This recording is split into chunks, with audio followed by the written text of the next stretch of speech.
Hello students, welcome back. आज मैं आप लोगों के लिए कोऑर्डिनेट ज्योमेट्री टॉपिक का जो प्रॉब्लम है वो एग्जाम्पलर प्रॉब्लम बुक से सॉल्व करूंगा। इसमें जो लेवल ऑफ प्रॉब्लम्स है ऑफ कोर्स वो बहुत कॉन्सेप्चुअल है और बेसिक फंडामेंटल्स पे काफ़ी काम किया हुआ है इन प्रॉब्लम्स पे।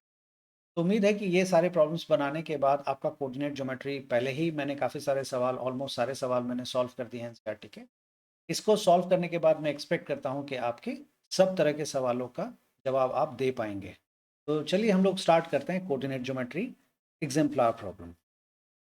तो उसमें हमारा सबसे पहला प्रॉब्लम आप देखेंगे है the distance of the point P 2,3 from the x axis is. तो उसके लिए हम ड्रॉ कर लेते हैं, यहीं पे मैं ड्रॉ कर लेता हूँ। ये रहा हमारा वाई एक्सिस, ये रहा हमारा एक्स एक्सिस। हमारा है 2,3, मतलब एक्स एक्सिस पे 2 यूनिट चलेंगे, 1 स्टेप, 2 स्टेप, और वाई एक्सिस पे तीन तीन step, 1 step, 2 step and 3 step. तो ये वाला जगह पे हम पहुंच गए। तो राम जो है वो यहाँ पहुंच गया है। अब बोला गया है कि इस जगह पहुंचने के बाद आपको बताना है कि Ram from the x axis, इस जो ये राम है जो यहाँ पे खड़ा है, इसका एक्स एक्सिस से कितना डिस्टेंस है। एक्स एक्सिस ये है, एक्स एक्सिस से इसकी दूरी कितनी है, डिस्टेंस इसका कितना है। तो आप देख सकते हैं 1 स्टेप, 2 स्टेप, 3 स्टेप ही तो चला है ना ये। तो एक्स एक्स एक्सिस से इसकी डिस्टेंस कितनी है, 3 स्टेप। ठीक है, तो ये रहा इसका आंसर। अगर इसी का डिस्टेंस आपसे वाई एक्सिस से पूछता तो कितना होता, ये रहा 1 स्टेप, 2 स्टेप, तो यहाँ पे भी 2 ही स्टेप की दूरी पे होगा ये, तो 2 यूनिट होता। ठीक है, नेक्स्ट है the distance between the point A 0,6 and B 0,-2 is. मैं एक्सपेक्ट करता हूं कि अगर आप एग्जाम्पलर प्रॉब्लम के मेरे वीडियोस को देख रहे हैं, इसका मतलब है कि आपने फंडामेंटल्स के ऊपर अच्छे से काम कर लिया है और आप डिस्टेंस फार्मूला से डिस्टेंस वगैरह आराम से निकाल सकते हैं। तो ये मैं आपके लिए छोड़ देता हूं, आप डिस्टेंस फार्मूला का यूज़ करेंगे। 2 पॉइंट आपके पास दे रखा है और डिस्टेंस फिर आप कैलकुलेट करेंगे। वैसे भी अगर आप इसको ध्यान से देखना चाहें तो मैं वैसे भी आपको दिखा देता हूँ। ये देखिए, ये है 0,6, मतलब x की वैल्यू 0, y की वैल्यू 6। तो ये रहा हमारे पास x की वैल्यू 0 और y की वैल्यू 6, मतलब ये ओरिजिन से 6 स्टेप ऊपर है, 6 स्टेप ऊपर।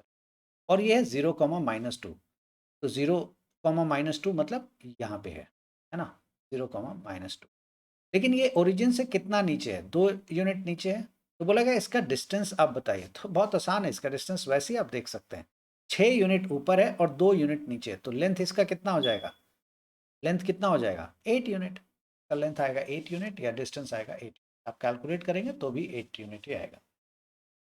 ओके, बोला गया the distance of the point -6,8 from the origin is. मतलब हमारे पास एक्स एक्सेस है, हमारे पास वाई एक्सेस है। बोला गया है कि -6,8 मतलब एक्स की वैल्यू -6 और वाई की वैल्यू 8। देखिए एक्स की वैल्यू -6 मान लेते हैं यहाँ है, और वाई की वैल्यू 8 यहाँ है। तो ये वाला पॉइंट हमारा है, एक्स की वैल्यू -6, वाई की वैल्यू 8। बोला इस पॉइंट का ओरिजिन से क्या डिस्टेंस। बहुत आसान है, ओरिजिन से डिस्टेंस अगर आपको निकालना है तो 0,0 से आप इसका डिस्टेंस निकाल सकते हैं। इसका 6, -6,8 -6, का आप ओरिजिन डिस्टेंस निकाल लीजिए। एक और काम कर सकते हैं आप, हालांकि वो भी वही है, पाइथागोरस थ्योरम ही आप लगा रहे होते हैं। तो यहाँ से ये वाला हम लेंथ ले लेते हैं। तो ये लेंथ कितना है, 8 यूनिट है ना। ये वाई एक्सिस पे चल रहे हैं, तो 8, ये रहा 8। और ये वाला कितना है, 6 है। -6, लेंथ कभी माइनस में नहीं होता, क्योंकि ये लेफ्ट साइड में जा रहा है इसलिए माइनस लिखते हैं, अदरवाइज लेंथ तो 6 ही है ना। 6 स्टेप ही चला है, 6 किलोमीटर ही चला है, 6 मीटर ही चला है। तो ये 6। अब आप पाइथागोरस थ्योरम चाहें तो लगा सकते हैं। 8 का स्क्वायर कितना, इस पाइथागोरस थ्योरम में पता है ना आपको क्या होता है, √, इसका स्क्वायर विच इज 8 का स्क्वायर 64, प्लस इसका स्क्वायर विच इज 6 का स्क्वायर इज 36। 64 + 36 100, √100 कितना होगा, मेरा 10। ये वाला लेंथ कितना हो जाएगा, 10। बहुत सिंपल है ये सब। नेक्स्ट पॉइंट हम लोग इसी तरह से ये भी आप निकाल सकते हैं। आई बिलीव डिस्टेंस आपको निकालना है, तो ये आपके लिए मैं छोड़ देता हूँ।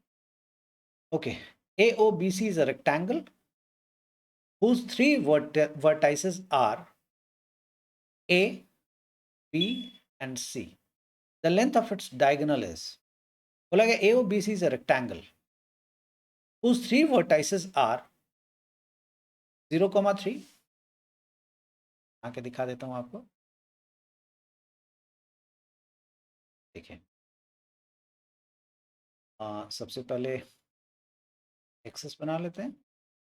ओके, अब क्या बोला गया 0,3, एक्स पे 0, वाई पे 3, 1 चेंज कर लेता हूँ, मार्क करना 1 2, मेरा वाई पे 3। ये एक रेक्टेंगल का ये एक वर्टेक्स है 0,0, मेरा 0,0 दूसरा वर्टेक्स है।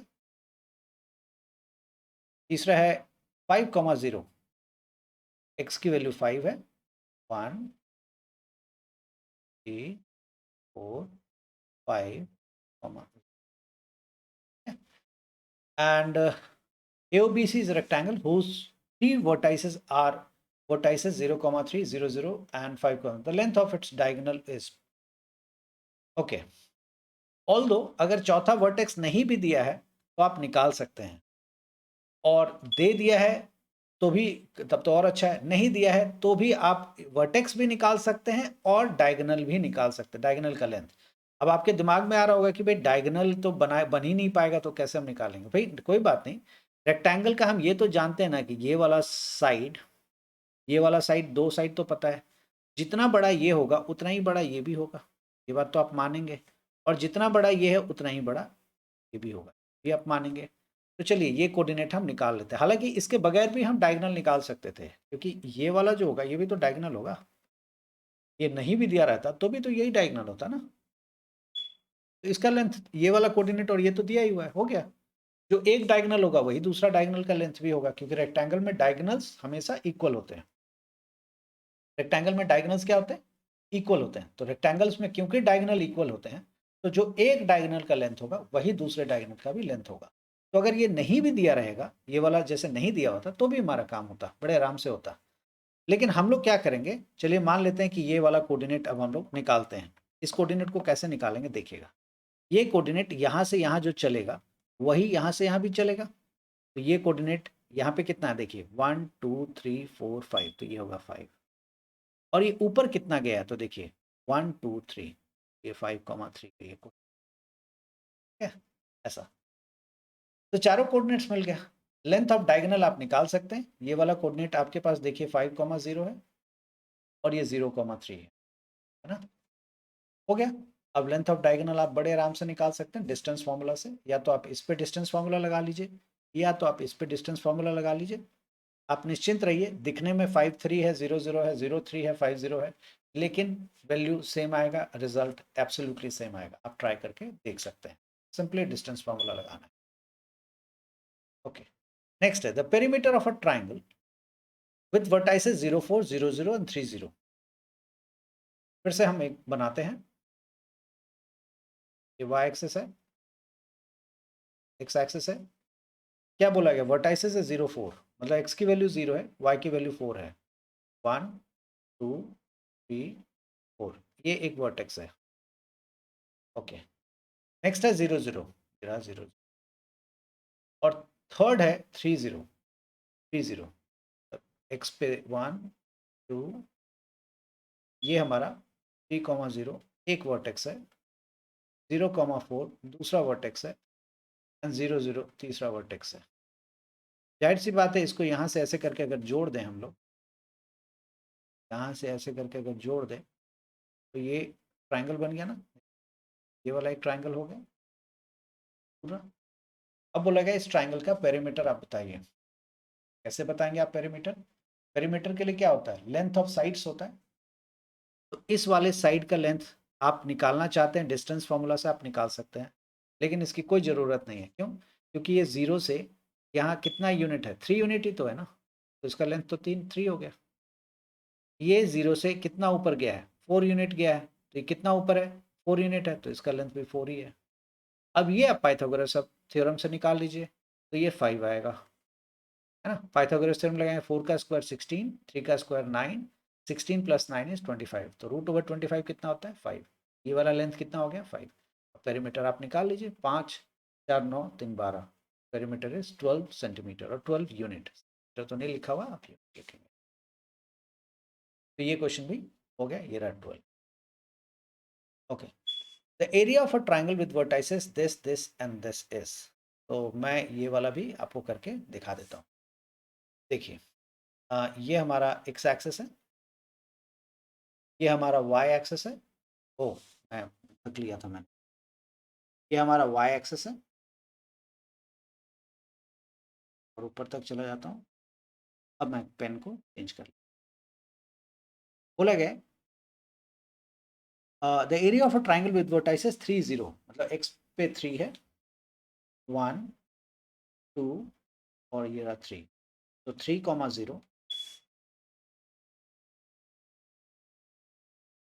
वाई पे 0,7 है, सॉरी 7,0 है। वाई एक और कोई कोऑर्डिनेट है 7,0। तो 3,0 7 4 5 6 7, ये रहा 7, तो ये दो वर्टेक्स तो आपको मिल गया, एक ये और एक।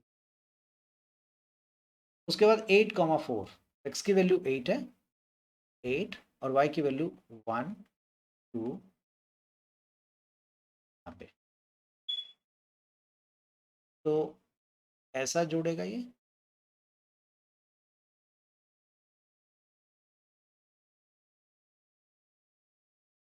तो आपसे पूछा गया इस ट्राइंगल का एरिया, तो एरिया का ट्राइंगल क्या होगा, हाफ बेस इनटू हाइट।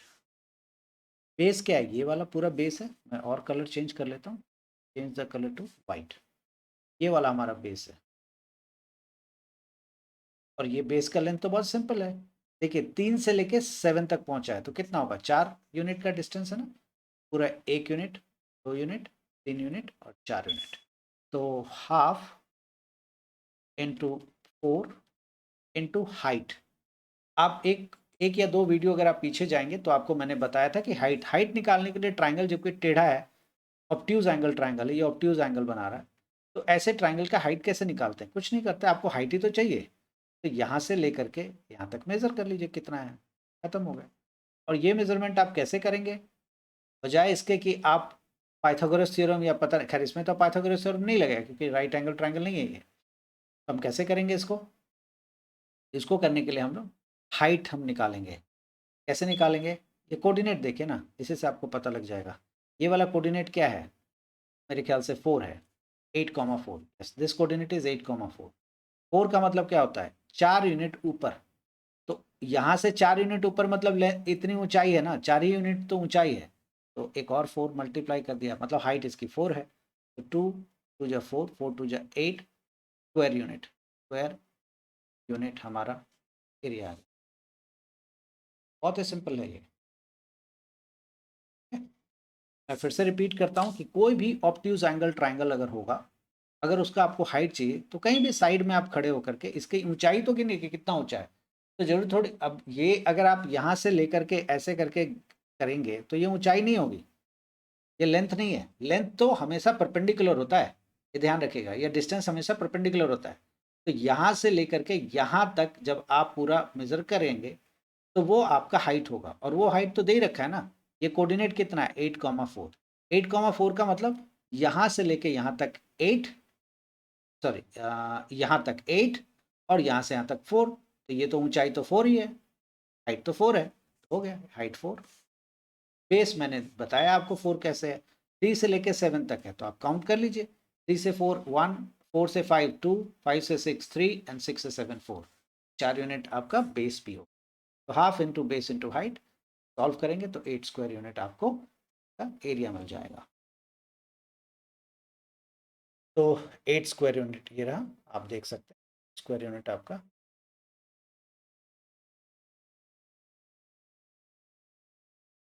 बोला गया ये 3 पॉइंट्स हैं, आर द वर्टाइसेस ऑफ, किसके हैं ये सब वर्टाइसेस, हैं किसके वर्टाइसेस हैं,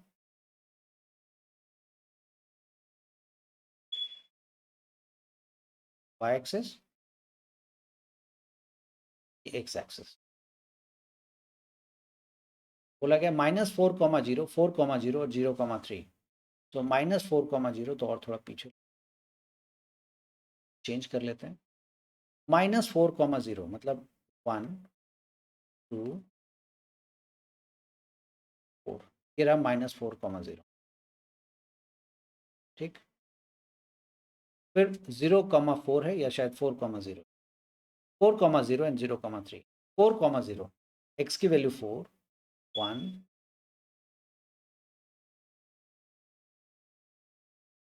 4,0 और थर्ड है 0,3, मतलब एक 0, मतलब x पे इतना लेफ्ट ना राइट और y पे 3,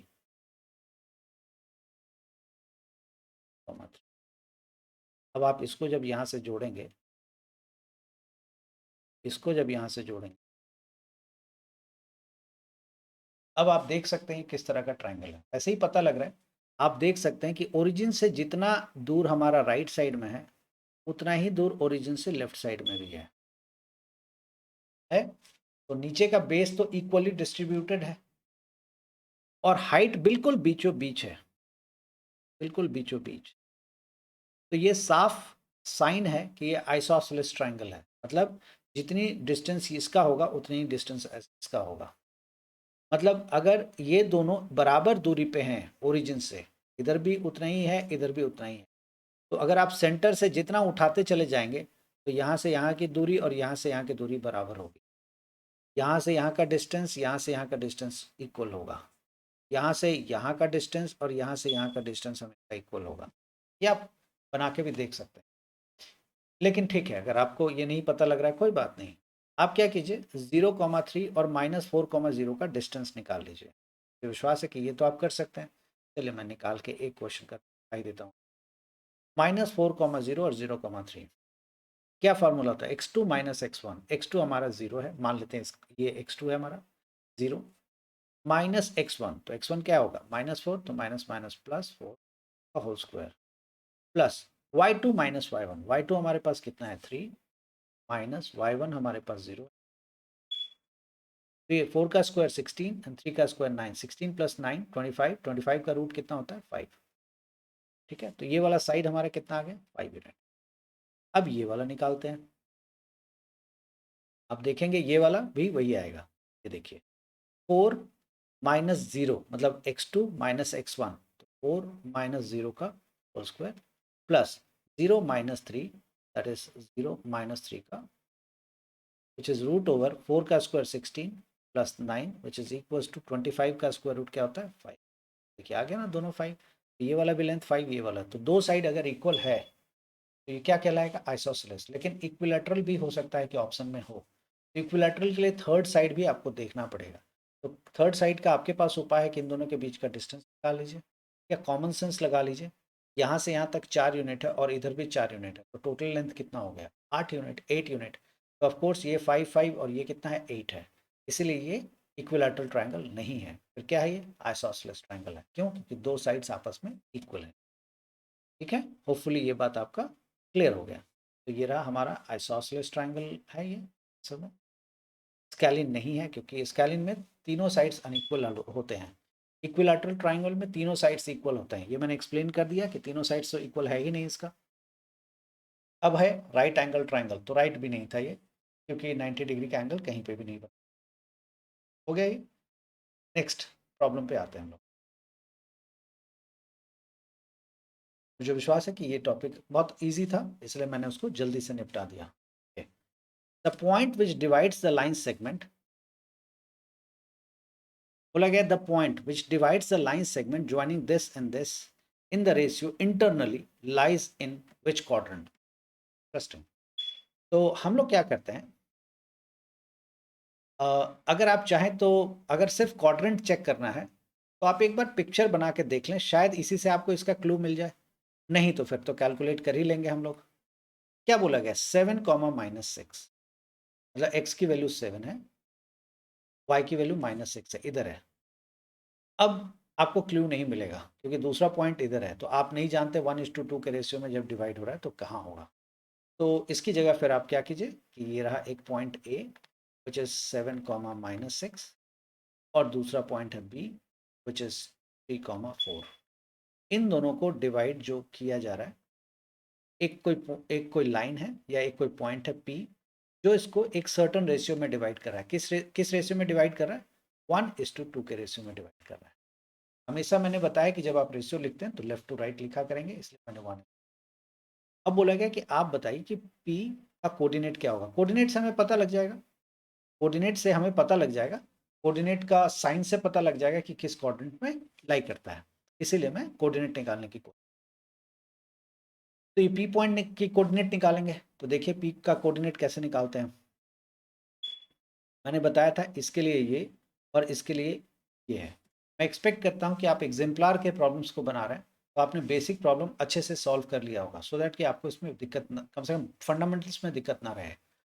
तो अब मैं सॉल्व करूंगा, तो 1 × x2 दैट इज 1 × 3, मैं 1 × 3 लिख लेता हूँ, प्लस 2 × 7 है ना, 2 × 7 डिवाइडेड बाय 1 + 2 = 3, कॉमा फिर से वही 1 × 4 m × y2, so that is 1 × 4 plus n, this is 2 into y1, 2 into -6 divided by 1 + 2 is 3.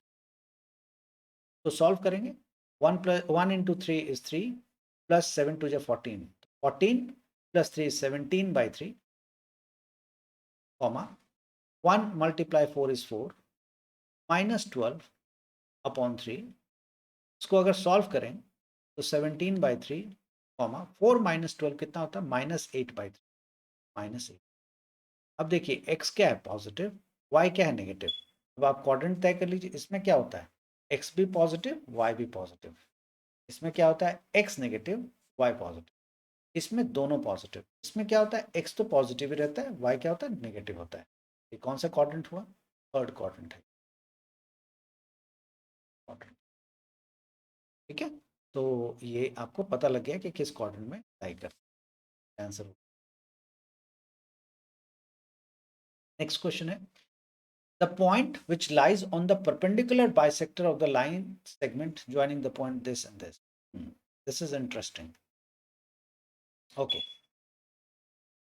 तो पहले हम लोग समझ लेते हैं ये बोला क्या गया है। बोला गया एक पॉइंट है -2, -5। तो मैं एक पॉइंट प्लॉट कर देता हूँ A, विच इज -2, -5, ये एक पॉइंट है। दूसरा पॉइंट है B, विच इज 2, 5। इन दोनों पॉइंट को ना ज्वाइन कर दे, ठीक। और बोला गया इन दोनों पॉइंट को ना का एक परपेंडिकुलर बाइसेक्टर है। परपेंडिकुलर बाइसेक्टर का मतलब होता है, बाइसेक्टर तो बहुत क्लियर है, बाइसेक्टर का मतलब होता है एक ऐसा पॉइंट जो इस लाइन को या लाइन सेगमेंट को दो बराबर हिस्सों में काटे, दो बराबर हिस्सों में काटे। तो जैसे मैं एग्जांपल दिखाता हूं आपको। हाँ, ये एक लाइन सेगमेंट है और उसको ये लाइन देखिएगा एकदम बीचों बीच काट रहा है, ऐसा एक लाइन आ रहा है और उसको बीचों बीच काट दिया, ठीक है। तो ये जो ब्लू वाला लाइन है ये इसका परपेंडिकुलर बाइसेक्टर कहलाया। क्यों, क्योंकि इसको दो बराबर हिस्सों में काटा, जितना इधर है उतना इधर, और 90 डिग्री का एंगल भी बनाया, ये हुआ परपेंडिकुलर बाइसेक्टर। लेकिन आप सोचेंगे कि ये तो हर बार ही होगा, देखते हैं। अब मैं एक दूसरा लाइन बनाता हूँ, लाइन सेगमेंट, सॉरी, दूसरा लाइन सेगमेंट बनाता हूँ और ये उसका मिड पॉइंट रखता हूँ, ये वाला। और इस बार फिर से मैं इसी मिड पॉइंट से काटूंगा, लेकिन इस बार का लाइन ऐसा होगा। अब देखिए बाइसेक्टर तो है, ये वाला जो लाइन है इसको दो बराबर हिस्सों में तो काट रहा है, जितना इधर है उतना इधर है। लेकिन क्या ये वाला लाइन इसके ऊपर परपेंडिकुलर है, नहीं है, कोर्स नहीं है। तो ये लाइन बाइसेक्टर तो कहलाएगा बट परपेंडिकुलर बाइसेक्टर नहीं कहलाएगा, है? तो ये दोनों में फर्क है। तो फिलहाल आपसे बोला गया है कि एक कोई पॉइंट है जहां से एक लाइन जा रहा हो, मतलब ये मैं अपनी मर्जी से कर ले रहा हूं, और ये इसको दो बराबर हिस्सों में काटता है और यहाँ 90 डिग्री का एंगल। आप हमें ये पॉइंट बताइए। तो दरअसल में परपेंडिकुलर बाइसेक्टर बोलने का कोई खास मतलब नहीं था। अगर ये सिंपली इतना बोल देता कि ऐसी जगह से काट रहा है जहां पे ये बाइसेक्ट हो रहा है तो भी काम हो जाता। लेकिन फिर है अपनी तरीके से जानबूझ के स्टेटमेंट को ऐसा जानबूझ के भी कभी कभी घुमाया जाता है ताकि आपको सोचने पे मजबूर होना पड़े। तो हम क्या करेंगे, दरअसल में आपसे पूछा गया है कि क्या गया है कि भाई ये मिड पॉइंट है, आप इस मिड पॉइंट का कोऑर्डिनेट बताइए। तो मैंने समझाया था अभी एक दो वीडियो पहले भी मैंने ये बात बताया कि how to find the mid point. Mid point कैसे फाइंड करते हैं? तो रेशियो क्या होगा मिड पॉइंट का? 1:1 का रेशियो। काफ़ी सारे क्वेश्चंस बनाए हैं सेक्शन फार्मूला वाले एक्सरसाइज में। 1:1 का रेशियो। तो अगर रेशियो 1:1 का है तो हम कोऑर्डिनेट निकाल लेते हैं। कोऑर्डिनेट निकालेंगे तो इस 1 के लिए ये वाला कोऑर्डिनेट होगा। तो 1 मल्टी मैंने सिखाया है आपको कि कभी भी रेशियो 1:1 का हो तो वो क्या कहलाता है? ये वाला पॉइंट क्या कहलाएगा? बाइसेक्टर कहलाएगा ऑफ ये पूरा लाइन या लाइन सेगमेंट। ये वाला पॉइंट क्या कहलाएगा? बाइसेक्टर कहलाएगा। बाइसेक्टर मतलब दो बराबर हिस्सों में, एक 4 यूनिट का, दूसरा भी 4 यूनिट का, एक 10 यूनिट का, दूसरा भी 10 यूनिट का। इसको हम लोग बाइसेक्टर कहते हैं। एकदम आधा आधा काट देना। तो ये जो पॉइंट है इस पूरे लाइन सेगमेंट को आधा आधा काट देगा, ये इसका मतलब है। ठीक है जी, अब ये तो हो गया। अब आपको बताना है कि दरअसल में इसका कोऑर्डिनेट क्या होगा। तो मिड पॉइंट निकालने का बहुत आसान तरीका है। x1 प्लस x2, मैं लिख लेता हूँ यहाँ पे पहले एक बार formula, x1 plus x2/2 and y1 plus y2 ये होता है। मैंने सेक्शन फार्मूला में ये बता दिया है। मैं फिर से, अगर आपको दिक्कत है तो कोई दिक्कत नहीं है, मैं रेशियो वाले कॉन्सेप्ट से कर लेता हूँ, वही आएगा देखिएगा। 1:2 that is 1:2 plus 1:-2 1:-2 divided by 1 + 1 अब आप देखिए ये क्या है? x 1:2 क्या है? x1 ही तो है। 1:-2 क्या है? x2 ही तो है। ये एक x1 हो गया, दूसरा x2 हो गया। तो x1 + x2 डिवाइडेड बाई 2 वही लिखा है मैंने। क्योंकि 1 से अगर आप मल्टीप्लाई भी करेंगे तो क्या फ़र्क पड़ेगा? कुछ नहीं पड़ेगा। तो 2 - 2/2 कितना होता है? 0। तो ये हमारे पास 0। अब दूसरा हमारा y1 + y2 है। y1 मतलब -5 + 5 विच इज़ 0। -5 + 5 कितना होता है? 0। 0/2 इज 0। यहाँ लिख देता हूँ -5 + 5/2। अब आप देखेंगे तो ये कोऑर्डिनेट हो गया 0/2 एंड ये 0/2 विच इज इक्वल टू 0,2। ठीक है, तो अब ये 0 0 है। आपसे पूछा क्या गया है? The point which lies on the perpendicular bisector. तो ये पॉइंट जो है इस लाइन सेगमेंट का परपेंडिकुलर बाइसेक्टर, ये वाला लाइन जो है, कलर चेंज कर लेता हूँ, ये वाला जो लाइन है, ये जो पर्पल कलर का जो मैंने लाइन बनाया है, इस लाइन को हम परपेंडिकुलर कहेंगे और बाइसेक्टर भी कहेंगे क्योंकि दोनों एक बराबर हिस्सों में काट रहा है। तो परपेंडिकुलर बाइसेक्टर के ऊपर जो पॉइंट एग्जिस्ट करेगा, कौन सा पॉइंट? ये वाला है। ये वाला पॉइंट कौन सा है? आपके सामने भी कैलकुलेट किया, कौन सा है? ओरिजिन है, 0 0।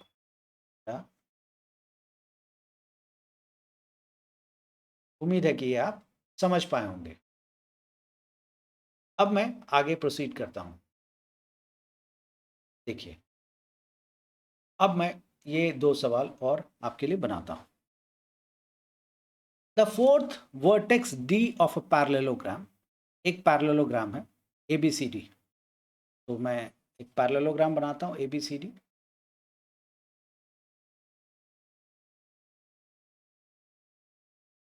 ए हमारे पास दे रखा है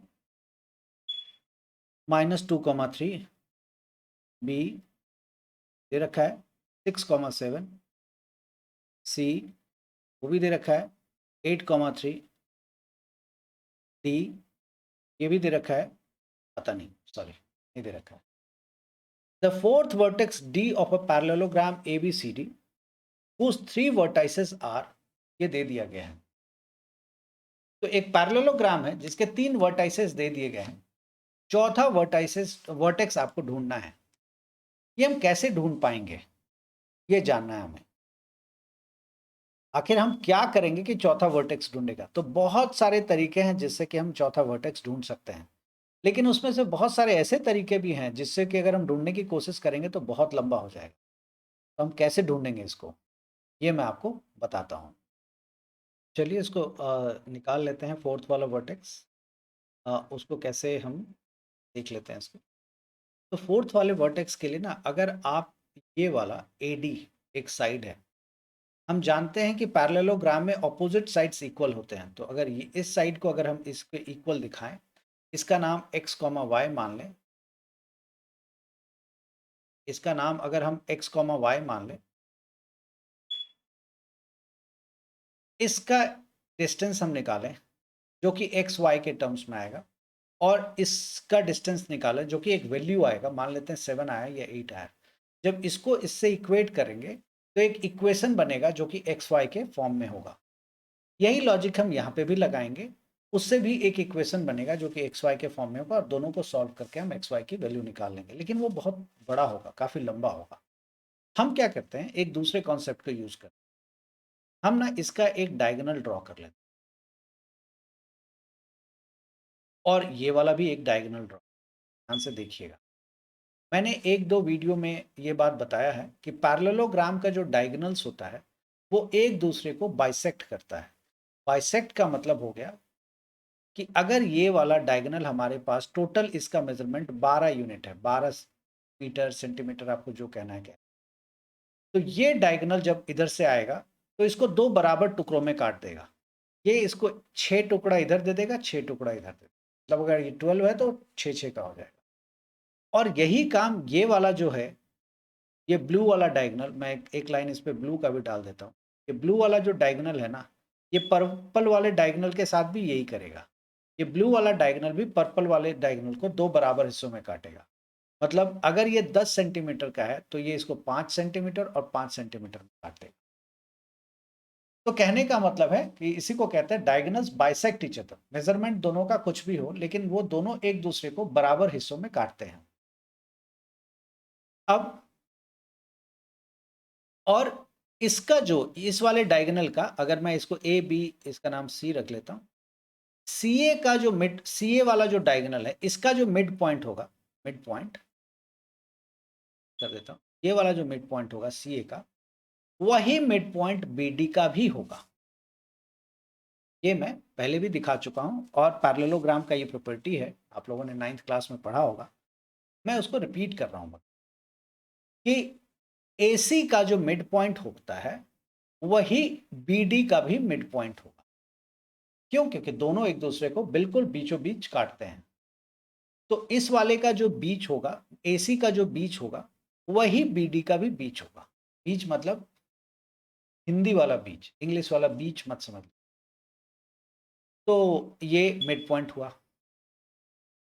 अब आगे बनाते हैं। अगर ये मिड पॉइंट है तो भाई BD का मिड पॉइंट भी निकाल सकते हैं हम लोग फिर। तो let's find the mid point of BD। तो मिड पॉइंट ऑफ बी, तो मिड पॉइंट ऑफ BD अगर हम लोग निकालेंगे, ये रहा BD का मिड पॉइंट अगर निकालेंगे, बहुत इजीली निकल जाएगा, क्योंकि रेशियो क्या होगा 1:1, 1:1 के रेशियो का मिड पॉइंट बहुत आसानी से निकल जाता है। मिड पॉइंट हमेशा ही इजीली निकलता है। क्या करेंगे, x1 प्लस x2, तो है ही नहीं, कोई बात नहीं, तो लिखेंगे 6 plus x, x1 plus x2 divided by 2, comma y1 which is 7 plus y, 7 plus y divided by, this is the midpoint of BD। अब हम निकालते हैं मिड पॉइंट ऑफ AC, ये निकालते हैं। मिड पॉइंट ऑफ AC अगर निकालेंगे तो 8 प्लस ऑफ -2, सॉरी मल्टीप्लाई लिख दिया, 8 प्लस -2, हटा देता हूँ, आपको देखने में दिक्कत होगी। 8 plus in bracket -2 divided by 2, comma 3 plus 3 divided by, तो सॉल्व करेंगे यहाँ ऐसा आ जाएगा 8 - 2 6, 6/2 कितना होता है 3, और 3 + 3 6/2 इज 3। आ गया। ये किसका मिड पॉइंट है, AC का मिड पॉइंट है, मतलब ये AC का मिड पॉइंट आ गया ये वाला। और BD का मिड पॉइंट भी हम निकाल चुके हैं, ये वाला। लेकिन हम ये तो जानते हैं कि दोनों का मिड पॉइंट सेम होता है, बात तो हम जानते हैं ना कि दोनों का मिड पॉइंट सेम होता है, तो दोनों के मिड पॉइंट को इक्वल कर देंगे कि भाई जो इसका मिड पॉइंट है वही उसका भी है, इसका मतलब दोनों मिड पॉइंट सेम है, बराबर है। तो बराबर होने का मतलब क्या होता है कि इसका x वाला वैल्यू इसके x वाले वैल्यू के बराबर होगा और इसका y वाला वैल्यू इसके y वाले वैल्यू के बराबर होगा, यही तो मतलब होगा ना। तो हम इसका x वाला मतलब 6 plus X by two equals to 3, इससे हम x की वैल्यू निकाल लेंगे, x is equal to 3 to just 6 minus ये वाला 6 भी इधर चला जाएगा, x की वैल्यू कितनी आ गई 0। एंड सिमिलरली दूसरे का निकालते हैं 7 plus Y by two equals to 3, 3 to just 6, तो y इक्वल्स टू 6 माइनस 7 -1। तो x की वैल्यू 0, y की वैल्यू कितनी आ गई -1। यहाँ पे x और y माना था ना, तो x की वैल्यू कितनी आ गई 0 और y की वैल्यू कितनी आ गई माइनस आ गया। फोर्थ वाला कोऑर्डिनेट इज 0, -1। तो उम्मीद है कि ये आप सीख गए हैं कि कैसे निकालेंगे।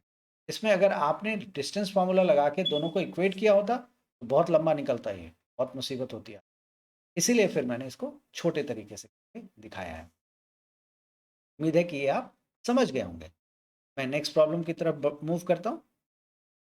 ओके, देखिए, if the point P 2,1 lies on the line segment, एक मुझे करेक्शन करना है, मैं चाहता हूं कि आपको अभी इससे पहले कि आगे बढ़े हम करेक्शन मैं पहले ही कर लेता हूँ। ये वाला ये थर्ड क्वाड्रेंट में नहीं है। देखिए मैंने कोऑर्डिनेट सही निकाला, बताया भी आपको सही, लिखा भी सही जगह है, लेकिन फोर्थ क्वाड्रेंट की जगह मैंने थर्ड क्वाड्रेंट लिख दिया, तो इसका आंसर फोर्थ क्वाड्रेंट। देखिए एक्स की वैल्यू पॉजिटिव है, वाई नेगेटिव है, तो यहाँ पे एक्स की वैल्यू पॉजिटिव दोनों और एंड वाई भी पॉजिटिव, यहाँ पे एक्स की वैल्यू नेगेटिव होती है और वाई पॉजिटिव होती है क्योंकि ऊपर होता है। यहाँ पे एक्स की वैल्यू नेगेटिव, वाई भी नेगेटिव, तो नेगेटिव नेगेटिव है, और यहाँ पे एक्स की वैल्यू पॉजिटिव होती है, वाई नेगेटिव होती है। देखिए ये पॉजिटिव है और वाई नेगेटिव, तो इसलिए फोर्थ क्वाड्रेंट आंसर होगा, ना कि थर्ड क्वाड्रेंट। तो ये मैंने शायद गलत मार्क कर दिया, इसको मैं ठीक कर लेना चाहता हूँ। तो ये करेक्शन है, मैं रिपीट कर रहा हूँ, ये करेक्शन है, आप इसको ठीक कर लीजिएगा। मैंने आपको बताया सही था, मार्किंग मैंने गलत कर दी है, अदरवाइज मैंने पॉइंट सही निकाला था, आपको क्वाड्रेंट भी सही जगह पे लिखा था, अलग बात है फोर्थ की जगह मैंने थर्ड लिख दिया था, वो ये मेरी मिस्टेक है, हो जाती है। बहुत लंबा जब वीडियो हम बना रहे होते हैं काफ़ी रेगुलरली, अगर एक दिन में 3 4 5 वीडियो अगर हम बना रहे होते हैं तो हमारा भी दिमाग थक जाता है, ऐसी बात नहीं है, और ये होती है मिस्टेक। तो मुझे विश्वास है कि इसको आप समझेंगे और एक ह्यूमन एरर की तरह ही ट्रीट करेंगे, ना कि हमसे आप कोई मतलब अनएक्सपेक्टेड चीज़ मत एक्सपेक्ट करिएगा कि नहीं इनसे कभी गलती होगी ही नहीं, ऐसा नहीं है, वीडियो बनाते समय भी हमसे गलती हो जाती है। इसीलिए मैं आप लोगों से बार बार दरख्वास्त करता हूँ कि कभी कोई ऐसा एरर मिलता है तो आप ज़रूर मुझे बताएं, मैं उसका एक सप्लीमेंट्री वीडियो या उसी में कुछ एडिट करके मैं उसको करेक्शन दे दूंगा, सो दैट कि बच्चे गलत ना सीखें। एनीवे ये मुझे किसी बच्चे ने अभी मैसेज भेजा है तो मुझे पता लगा, अदरवाइज मुझे पता नहीं लगता ये। एनीवे अब इसको हम आगे बढ़ाते हैं। तो ये अब मेरे पास 12th वाला है, ये देखिए, if the point P 2,1 lies on the line segment joining the point 4,2 and 8,4। एक कोई पॉइंट है हमारे पास A that is 4,2 and B एक दूसरा पॉइंट है विच इज 8,4। इन दोनों के बीच में ना, इस लाइन सेगमेंट के ऊपर एक कोई पॉइंट है P 2,1, P इज 2,1, वो लाई करता है। अब आपको बताना है इसमें से कौन सा रेशियो सही है, मतलब आपको एपी तो निकालना ही निकालना है। देखिए हर जगह एपी दिख रहा है, एपी एपी एपी, यहाँ पीबी दिख रहा है, चलिए पीबी भी चलेगा, एबी भी चलेगा, वो सारी चीज़ें हम देख लेंगे, कोई बड़ी बात नहीं है। तो एक बार हम कैलकुलेट कर लेते हैं, तो मतलब पी का कोऑर्डिनेट तो चाहिए ही, तो पी का कोऑर्डिनेट तो दे रखा है, अब क्या निकालें, रेशियो निकाल लेते हैं फिर। मैंने आपको बताया है कि अगर कोऑर्डिनेट दिया हुआ तो रेशियो पूछेगा, रेशियो दिया हुआ तो कोऑर्डिनेट पूछेगा। और यहाँ पे भी देखिए ना रेशियो ही बोला है, एपी इज 1/3 ऑफ एबी, मतलब एपी एक एबी का 1/3 है, तो दरअसल में आपसे रेशियो ही पूछ रहा है वो। तो हम मान लेते हैं कि रेशियो k:1 है। मैंने आपको बताया था, सम भी सॉल्व करके दिखाया है कि आप रेशियो को k:1 ना माने, आप m:n मानना चाहते हैं आप m:n मान लें, और सवाल भी मैंने बना के दोनों तरीके से दिखा दिया है। k:1 में थोड़ा सा आसान होता है साइकोलॉजिकली, और कुछ नहीं। तो k:1 में k के लिए ये कोऑर्डिनेट होगा और 1 के लिए ये कोऑर्डिनेट होगा, ये बार बार मैं बोलता रहता हूँ। तो स्टार्ट करते हैं, ये वाला कोऑर्डिनेट निकालना। इसका p का कोऑर्डिनेट ऑलरेडी 2,1 है, हम अपनी तरफ से एक बार और p का निकालते हैं। तो p का कोऑर्डिनेट आ जाएगा k into 8 that is 8k, मैं डायरेक्टली कर रहा हूँ, plus 1 into 4 which is 4 divided by k plus 1, comma k into 4 that is 4k plus 1 into 2 is 2 divided by k plus 1। अब ये हमारा p का कोऑर्डिनेट आया है और आप देखेंगे यही p का कोऑर्डिनेट 2,1 पहले से दिया हुआ है। तो ऐसा तो हो नहीं सकता कि दो अलग अलग कोऑर्डिनेट हो p के, एक ही कोऑर्डिनेट होगा, ये बात तो आप मानेंगे। तो हम क्या करेंगे, इसको ना 2 के बराबर रखेंगे और इसको 1 के बराबर रखेंगे, या किसी को आप एक एक को रख लीजिए, कोई दिक्कत नहीं है। 8k plus 4 divided by k plus 1 equals to 2, solve कर देंगे, this is 8k plus 4 equals to 2k plus 2, 8k minus 2k 6k हो जाएगा एंड 2 माइनस 4 हमारा -2 हो जाएगा, तो k